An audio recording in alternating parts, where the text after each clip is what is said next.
Roast press box office நேயர்களுக்கு அன்பு வணக்கம். நிகழ்ச்சிக்குள்ள போறதுக்கு முன்னாடி லைக், ஷேர், சப்ஸ்கிரைப் பண்ணுங்க. வாங்க நிகழ்ச்சிக்குள்ள போலாம்.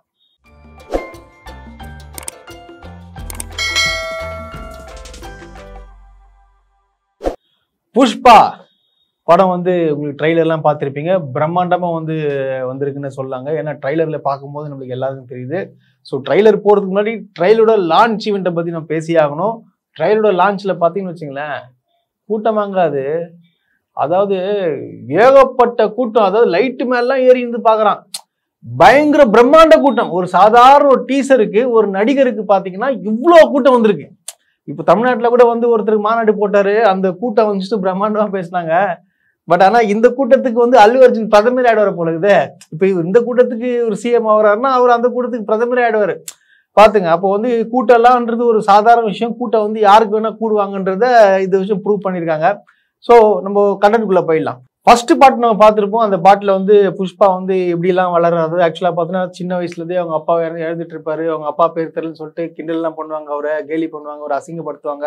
அதெல்லாம் தாண்டி எப்படி அவர் வளர்றாருன்றத ஒரு கதையா அமைச்சிருப்பாங்க. அது படிப்படியா வளர்றதுலாம் காட்டியிருப்பாங்க. அதே நம்ம பாக்குறதுக்கு ஒரு இன்ட்ரெஸ்டிங்கா சூப்பராகவே இருக்குன்னு சொல்லாங்க. அது பாத்தீங்கன்னா கடைசியில ஒரு 10 நிமிஷம் சீன்லாம் அது அல்டிமேட்டா இருக்கும். அந்த பகத் பாசில் வர சீன்லாம்.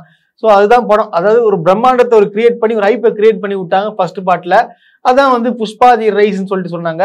இது பாத்தீங்கன்னா புஷ்பாதி ரூல். ஸோ இந்த படம் எப்படி இருக்குன்னு பாத்தீங்கன்னா, இது ரூல் ஒரு ஆட்சி செய்யறாரு.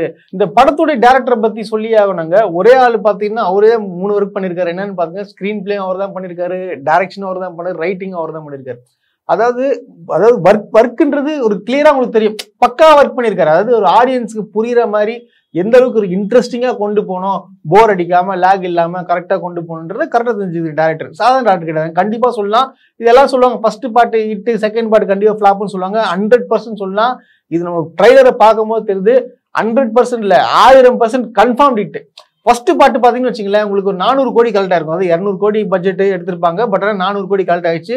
இந்த பட்ஜெட் பாத்தீங்கன்னு வச்சுங்களேன், செகண்ட் பார்ட் 400 கோடி ரூபாய் பட்ஜெட். கண்டிப்பா சொல்றேன், இந்த படம் 100% 1000 கோடி தாண்டும். ஏன்னா ஒரு பிரம்மாண்டம் தெரியுதுங்க. ஃபர்ஸ்ட் பார்ட்ல கூட உங்களுக்கு அவ்வளவு பிரம்மாண்டம் இருக்காது. இது பாத்தீங்கன்னா உங்களுக்கு அந்த கலர்ல இருந்து, அந்த விஷுவலைசேஷன்ல இருந்து பார்க்கும்போது பாத்தீங்கன்னா ரொம்ப பிரம்மாண்டமாவே இருக்கும். ஆக்சுவலா ஸ்டன்ட்ஸ் எல்லாம் பயங்கரமா இருக்குன்னு சொல்லாங்க. இந்த மியூசிக் எல்லாம் பொறுத்த வரைக்கும் பாத்தீங்கன்னா டிஎஸ்பி நம்பலாம் நினைக்கிறேன். ஏன்னா ஃபர்ஸ்ட் பார்ட்ல நல்லா போட்டாரு, செகண்ட் பார்ட்ல எப்படின்னு சொல்லிட்டு எனக்கு தெரியல. அதே மாதிரி பாத்தீங்கன்னா உங்களுக்கு அந்த பாட்டுலாம் சூப்பரா தான் இருக்கும். ஃபர்ஸ்ட் பார்ட்ல பாத்தீங்கன்னா சமந்தா ஒரு டான்ஸ் பண்ணிருப்பாங்க. இதுல ஸ்ரீலீலா டான்ஸ் ஆடி இருக்காங்க. ஸோ அதுக்கப்புறம் பாத்தீங்கன்னு வச்சுங்களேன், இது ஒரு மேக்கிங் வைஸ்லாம் பாத்தீங்கன்னா ஒரு பிரம்மாண்டமா இருக்கு. ஏன்னா பார்க்கும் போது எனக்கு ஒரு படத்தை நினைவூட்டுது. என்னன்னு பாத்தீங்கன்னா கேஜிஎஃப் நினைவூட்டுது. ஆக்சுவலா அது ஹெலிகாப்டர்ல எல்லாம் வராரு. அப்புறம் பாத்தீங்கன்னு வச்சுங்களேன், அதாவது ஒரு விஷயம் சொல்லியிருப்பாரு இதுல, ஒரு பஞ்ச் டைலாக். புஷ்பா நேஷனல் இல்ல இன்டர்நேஷனல் அப்படின்னு சொல்லுவாரு. ஸோ அதை பார்க்கும்போது நம்மளுக்கே தெரியுது, இன்டர்நேஷனல்லாம் இந்த மரம் பிசினஸ் கொண்டு போயிட்டாரு. அதாவது சாதாரண ஒரு பையனா இருந்து இப்ப பார்த்து இன்டர்நேஷனல் வளர்ந்துறாருன்னு சொல்லிட்டு ஒரு காட்டியிருக்காங்க. ஸோ இதுல எப்படி ஓடுன்னா டேரக்டர் நம்பி. ஏன்னா அவர் பக்காவா ஸ்கிரீன் பிளே எழுதுறாருல. ஒரு படத்துக்கு உயிரோட்டம் என்ன ஸ்கிரீன் பிளே, அதை கரெக்டா நகர்த்தி கொண்டு போறதுல. ஸோ இந்த ட்ரெய்லருக்கு நம்ம பார்க்கும் போதே பக்காவா தெரியுது இது அவருடைய எந்த அளவுக்கு வளர்ந்துருக்காரு அப்படின்னு சொல்லிட்டு காட்டுற மாதிரி இருக்கு. அதுக்கப்புறம் முதல்ல ஃபகத் பாசில் மிரட்டிருக்காருன்னு சொல்லாங்க. போன பாட்டுல பாத்தீங்கன்னா ஃபர்ஸ்ட் பாட்டு 10 நிமிஷத்துல பயங்கரம் பண்ணிருப்பாரு. செகண்ட் பார்ட்ல இன்னும் அளவுக்கு அதிகமா நடிச்சிருப்பாருன்னு தோணுது. ஏன்னா ஃபகத் பாசில் ஆக்டிங் பத்திலாம் உங்களுக்கு எல்லாருக்குமே தெரியும்ல. அதே போல பாத்தீங்கன்னா சுனிலும் ஃபகத் பாசிலும் பக்கத்து நிக்கிறாங்க. நான் நினைக்கிறேன் 2 பேரும் ஒண்ணு சேர்ந்துட்டு புஷ்பாவை பழி வாங்குவாங்க போல இருக்கு அப்படின்னு சொல்லிட்டு எனக்கு தோணுது. ஏன்னா ஃபர்ஸ்ட் பார்ட்ல 2 பேரும் மீட் பண்ண மாட்டாங்க. பட் ஆனா இந்த பார்ட்ல ஒன்னா இருக்கிறாங்க. ஒரு சீன் வரும், அதில் நீங்களே பார்க்கலாம். அதுக்கப்புறம் பாத்தீங்கன்னு வச்சுக்கலாம், மியூசிக் வைஸ் பாத்தீங்கன்னா டிஎஸ்பி நல்லா போட்டிருக்காருங்க. பேக்ரவுண்ட் மியூசிக் எதுவும் நல்லா இருக்கு. இந்த படத்துல பாத்தீங்கன்னா 4 பாட்டு ரிலீஸ் ஆயிருக்கு. அந்த 4 பாட்டும் பாத்தீங்கன்னா ஓரளவுக்கு சுமாரா தான் இருக்கு. பட் போக போக படமா பார்க்கும்போது தான் நல்லா இருக்கும்னு சொல்லிட்டு தோணுது. இதே போலதான் புஷ்பாவும் அந்த மாதிரி தான் இருந்துச்சு. படம் ரிலீஸ் ஆன பேர் தான் அந்த பாட்டுலாம் ஹிட் ஆச்சு.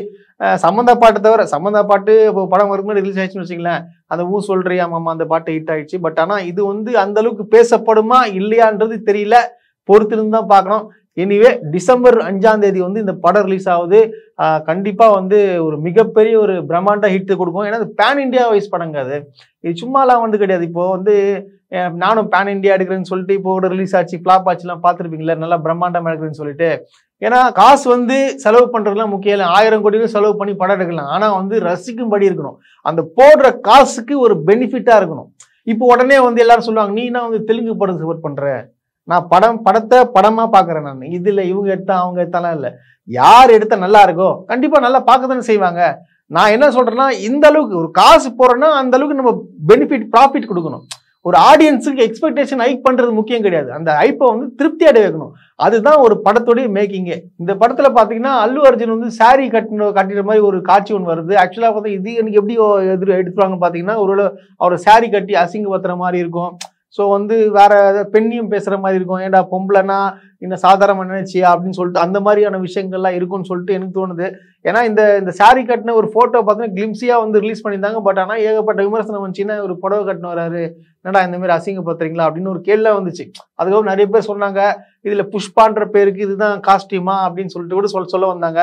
பட் எப்படி இருந்தாலும் பாத்தீங்கன்னா அந்த ஃபைட் சீன் வந்து பயங்கரமா இருக்கும்னு சொல்லிட்டு படக்குழு சொல்லியிருக்கிறாங்க. அது எப்படி இருக்கும்னு சொல்லிட்டு தெரியல.